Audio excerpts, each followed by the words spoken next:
Donc là, maintenant, c'est une discussion un peu ouverte. Si vous avez des questions sur ces différents points, sur la construction des éditions, sur... voilà, on a une demi-heure pour discuter. Moi, ce que je voudrais donc ajouter par rapport à cette histoire de diffusion, de spécificité par rapport à une diffusion sur Internet, c'est la liberté de style et personnelle. Et lorsqu'on est en mode classique avec les maisons d'édition, on est en soumission avec les éditeurs. Donc là, je propose un modèle de liberté, de ton et de style. Voilà. Donc tout ce qui est juridique, tout ça, je m'en fous. Ce qui m'importe, c'est la liberté d'expression et de création. Et ça, c'est important pour moi. Voilà. Tout ce que je voulais juste dire ça. Pourquoi on est en soumission? Je comprends pas bien. Moi, je suis édité, je suis pas en soumission. Non, mais il a dit D'accord, ça veut dire quoi? Je raconte ma vie. Non, mais soumission, ça veut dire quoi? J'ai dit soumission, j'assume, je n'ai pas besoin d'accompagner. Ah, d'accord. Bon, bah, ok, alors. Non, mais Je ravale ma question. ce qu'il faut dire, c'est que les maisons d'édition, c'est un modèle horizontal. C'est-à-dire qu'il y a un gestionnaire des sélections, etc. Enfin, On va arriver... mais c'est un goulot d'étranglement. C'est-à-dire que comme une audition peut écouter les petits, 2-3 livres par an, les gros, c'est pas une dizaine, une vingtaine, on arrive évidemment à un goulot d'étranglement qui empêche l'expression. Tout simplement, c'est ce qu'il veut dire en fait, c'est ça. Qui choisit? On n'empêche pas, c'est pas un modèle contre un autre, c'est juste qu'on utilise Internet dans sa capacité à inventer des nouveaux modèles. C'est pas contre. Vous voyez, il ne faut pas tout de suite mettre en opposition les uns contre les autres. Probablement dans ce... Je pense que ce que dit Thierry, en fait, c'est que ton modèle, il est ouvert stylistiquement parlant. C'est-à-dire que quand on écrit un essai, on va réfléchir à qui on va l'adresser. Et parfois, on écrit des choses qui sont pas dans les politiques éditoriales. Alors des fois, ça arrive tout de suite, le manuscrit est pris parce que il est comment dire, dans une ligne éditoriale bien définie. Des fois, même les auteurs influencent leur écriture pour qu'ils puissent entrer dans certaines maisons d'édition. Voilà, là, si tu veux, c'est dans ce sens-là où je pense que Thierry parle de soumission. C'est un marché. Voilà. Ouais, ça marche, c'en est clair. Voilà, là, il n'y a pas de... Voilà, là, on n'est pas soumis à le marché, c'est pas un marché, et donc on va faire des choses différentes. Voilà. Mais moi, dans une des prochaines versions, je vais faire un outil qui va permettre de proposer aux petites maisons d'édition, pas aux grosses, je pense qu'elles n'ont pas besoin de nous, mais d'étendre leur modèle éditorial à des auteurs qui pourraient être sur Internet, dans une collection liée à la maison d'édition, pour dire, bah oui, bah moi, ton boulot m'intéresse, je ne peux pas le publier, mais par contre, sur les éditions L, j'ai une branche qui me permet de prendre des auteurs qui vont commencer à travailler à ce niveau-là. Moi, je ne suis pas dans une démarche de rejet, je suis dans une démarche de dire c'est des modèles qui existent depuis 1000 ans. Quoi. Depuis le début de l'écriture, on est dans des modèles horizontaux, verticaux plutôt, et là, avec Internet, on passe au modèle. Je mélange les deux parce que je suis dyslexique, mais et il faut changer. Et je trouve qu'il y a aussi c'est très bien d'être dans une maison d'édition classique qui fait sa dizaine de livres par an. Et il y a plein de petites maisons d'édition qui sont toutes ultra respectables. Et c'est des boulots souvent bénévoles. Et c'est des pertes d'argent. Et c'est de l'argent personnel. On est quand même, il ne faut pas non plus déconner. On est quand même dans cette économie. Si on regarde les chiffres des auteurs qui gagnent vraiment de l'argent via les maisons d'édition, c'est 1 franc, c'est 1 euro. C'est 1 euro, je crois, sur chaque livre vendu à 20 euros. Quoi. Donc à un moment donné, c'est un modèle qui est un peu, franchement. Ok, ça affaiblit surtout les transporteurs, puisque j'ai bien compris, c'est les transporteurs, c'est ceux qui amènent les livres dans les librairies qui gagnent le plus. Quoi. Oui, c'est vrai. Voilà, mais c'est pas que c'est un modèle aberrant, c'est un modèle qui est étouffé par toute des infrastructures qui coûtent, etc. Donc, si avec Internet on peut changer ça, maintenant c'est vrai qu'on fait du print pour 3-4 euros, on peut imprimer un livre en endocarré-collé, propre, etc. Bon, ça existe déjà, hein, c'est pas la question, mais voilà, il y a en tout cas cet aspect-là. voilà, il y a un truc de liberté aussi dans cet aspect-là, quoi, tu vois, voilà. Donc, Et il est important de dire que le web a muté l'écriture. On n'écrit pas de la même manière à la main, au manuscrit, au traitement de texte, et même à la machine à écrire.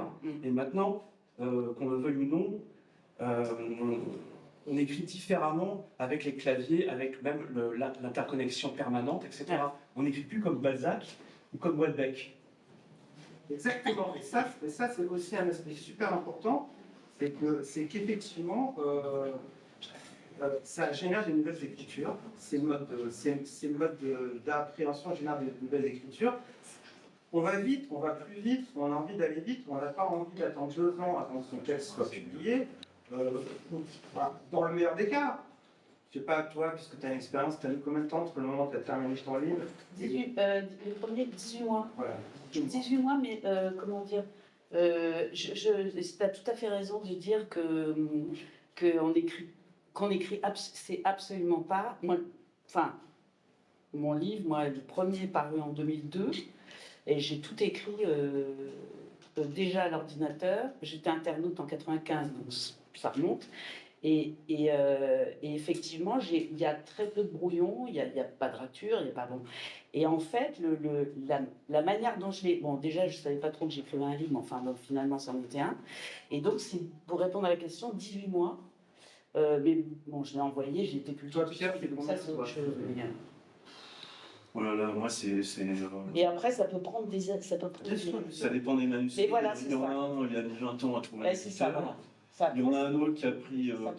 Ça suffit, quoi. Qui a pris 6 mois. Mais non, voilà. c'est pas. Mais non, ça dépend. Non, mais ça dépend suffit. de- Non, mais les gens souffrent d'attendre 20 ans pour être édité. Alors, moi, j'ai une autre idée. Comme il y avait des maisons d'édition qui, effectivement, ne prenaient pas ou réfléchissaient au machin, au bout d'un moment, ça m'a gonflé. Donc, moi, j'ai monté ce que j'appelle ma maison d'écriture.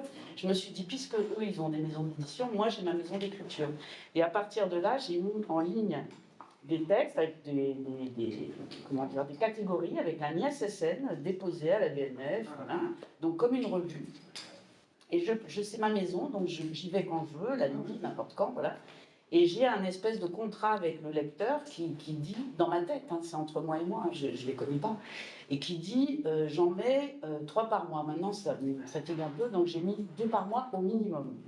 Donc je publie ça très régulièrement et ça dure depuis décembre 2015. Et avec ça, on vient me chercher. Et là, c'est voilà. Donc on vient me chercher, pas forcément. Alors soit pour des textes qui sont pris là-dedans et qui sont mis dans des revues papier, soit pour des inédits. C'est-à-dire, ah oui, il y a ça, mais t'aurais pas un inédit, machin. Et donc ça roule comme ça, avec des jeunes revues. Moi, je suis vieille, hein, donc avec des jeunes, voilà. Là, c'est exactement la même chose. Ouais. Mais en collectif. Ouais. Sauf que c'est j'ai créé ma maison, mais j'invite les gens. Voilà, c'est ça. Moi, pour l'instant, je. Mais Avec ça fatiguerait dans ces Non, mais tu vois, ce que je dis, c'est exactement ça, quoi. Donc, tu vois, c'est. Ouais, sauf que. Qu'est-ce qu'il y a? Ouais. Ouais. Et toi, J'ai une question. Ouais, toi, David, en fait, moi, je comprends qu'il y a aussi une idée de rémunérer directement l'auteur et d'avoir c'est un ça qui- fonctionnement comme ça, enfin, qui est vraiment avantageux pour nous, d'une certaine manière, si on écrit directement en manuscrit. Mais par contre, je trouve que c'est aussi juste et aussi important de dire que les frais de fonctionnement, c'est quelque chose aussi de mutualisé. Enfin, je trouve ça génial que des gens qui disent bah, moi je paye de mon côté, même mes économies ou je ne sais quoi. Mais en fait, je trouve que quand on est aussi artiste, quand on est auteur, il y a aussi quelque chose de l'économie qu'on doit trouver chacun. Et en fait, on manque un peu de solidarité aussi là-dedans. En fait, de dire bah, en fait, et pourtant on galère. On galère, on prend nos économies. Si on a de nos parents, si on a un patrimoine, tant mieux. Si on n'en a pas, bah, en fait, on est dans la merde. On travaille comme manutentionnaire. Alors, C'est ça où mon expérience de plateforme, parce que j'ai fait plusieurs plateformes, c'est pas la première, elles étaient subventionnées souvent. Donc il y avait une économie publique, bien publique, moi j'aime bien cette idée. Je suis un artiste subventionné souvent, et c'est pas, je suis pas marchand, donc je vends pas. Il y a ma première plateforme, on a voulu la racheter 1 million de francs à l'époque, effectivement. par des grosses startups qui voulaient avaler des petites qui démarraient, mais du coup celle-là devenait grosse et j'ai refusé parce que je me suis dit mais non, le système marchand il fonctionne comme ça. Moi, il y a des frais de fonctionnement. Si vous voulez que je vous dise combien sont les frais de fonctionnement, c'est 1 000 € par an, c'est pas non plus énorme. Donc par des dons, même si on crée une association, chacun est membre à 20 € par an, etc., on arrive vite aux 1 000 €. Sur les plateformes suivantes, j'ai réussi à le faire. Donc si tu veux, c'est la question de l'économie. Bon, après, il y a un montant perso passé sur l'équipe, mais c'est un problème, ça. Mais entre les subventions, les dons, les appels à dons, etc., on s'en sort sur le fonctionnement. Sauf s'il y a un lieu et tout, ça c'est autre chose. Mais en tout cas, j'ai pas envie. Moi, je suis auteur aussi. Donc, moi je vais mettre mes livres qui vont être payants par abonnement et je vais gagner. Aussi, peut-être la vie comme ça, je sais pas, c'est pas sûr. Là, l'idée, c'est pas de s'empêcher d'être diffusé non plus, hein, parce que moi, ce que j'ai envie aussi, c'est que ça circule dans le réel et qu'on trouve des façons un peu marrantes de faire circuler les choses et que ce soit pas un peu sur Internet, et loin de là. En limite, si ça peut ne pas l'être sur Internet spécialement, c'est mieux. Mais moi, l'idée, c'est un peu de faire bouger les choses, avoir un modèle qui fonctionne pour la création et ensuite faire bouger les choses pour diffuser, pour aller à des endroits où on ne va plus parce qu'on se dit, il y a les librairies, il y a les éditeurs, il y a les trucs. Si je peux me permettre, là, Ouais. tu parles du prix du livre, il faut savoir que la distribution en librairie, c'est 45% du prix, Ouais, que l'imprimeur, ça représente à peu près 30%, donc on a 75%. Ouais. Et ensuite, il y a les frais de transport, d'une part, plus les frais de stockage. Donc ça veut dire qu'au final, il reste à l'éditeur et à l'auteur à peu près 3 à 4% quand tout le tirage est fini. Donc, oui, c'est pas. Parce qu'il y a tous ces intermédiaires. Ouais, c'est ça. Non, bien sûr, moi ce que j'ai dit, c'est le transport le plus Oui, il y a le transport, le stockage, l'imprimeur, et puis le libraire, c'est 45%. Et ça, c'est quand on maîtrise déjà. Et ça, c'est quand le tirage complet est fini. Parce qu'au début, oui, il y a l'apparition. on devra donner ce qu'on a sur d'autres ventes. Mais, et parfois, les livres, on ne les vend pas tous. Daniel Rivière qui est éditrice. Je vais rappeler ce que Kerouac représentait à son époque par rapport à la création d'un roman. La légende dit qu'il avait écrit ce roman sur la route qui a marqué beaucoup de gens, notamment moi.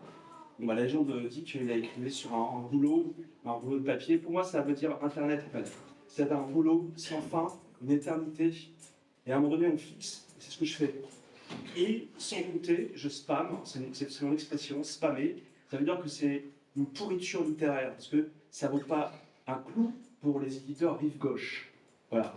Donc c'est un langage mutant qui est hérité directement, en toute proportion gardée, par l'héritage de Kerouac.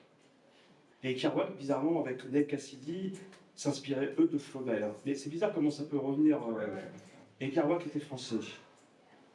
Breton. Breton. C'est écrit dans le Cul Manifesto. Est-ce que vous avez d'autres questions sur toutes ces questions-là ou sur en tout cas ce que je vous enjoins de vous abonner, de créer un compte en tant que lecteur sur le site parce que d'une part c'est gratuit, mais il y a des manuscrits qui sont offerts par les auteurs actuels. Moi, ma démarche, ça va être de rechercher des responsables de collection aussi, surtout, qui eux vont fédérer des. Alors, il y a déjà Thierry, il y a Apolline, puisque l'idée c'est que les auteurs qui sont déjà sur le site, s'ils vont créer leur collection. Alors j'appelle donc en tant que dude de collection et pas comme chef.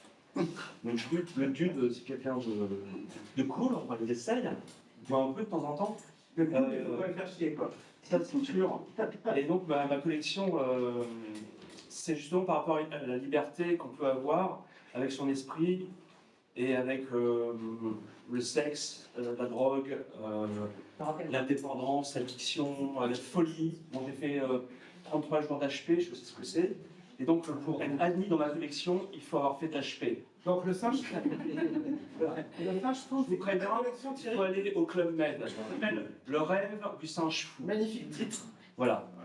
Alors là, je vais. C'était bien. Hein? Le net, c'est bien. Le Club Med, c'est l'HP pour moi. Donc j'y vais de temps en temps, je reviens, je repars. Il y a des activités très intéressantes. Donc, Thierry a commencé déjà, il y a deux, trois auteurs que tu as remis pour ta collection. Bah là, en fait, je suis en contact permanent avec les auteurs. Apolline aussi, tu voulais. Alors oui, mais alors j'ai pas encore réfléchi parce que j'ai deux sujets qui m'intéressent. Moi, c'est les femmes. Voilà, comment être femme aujourd'hui. Alors c'est un petit peu discriminant, je suis désolée. Et voilà. Et ma deuxième passion, c'est le fantôme mêlé avec du montage documentaire. Voilà. En fait, c'est du texte, ou alors Non, mais il y a aussi de l'image. Voilà. Et du son, par exemple, avec le. Alors pour l'instant, pour la V2, ce que je vais mettre, c'est qu'on pourra, un auteur pourra mettre un MP3, soit une lecture, soit une SPT, enfin, mais ce sera pas, enfin, c'est fait pour le print là normalement. Hein, Voilà. enfin, ça peut être multimédia quand tu vas pour le site, mais l'idée c'est de faire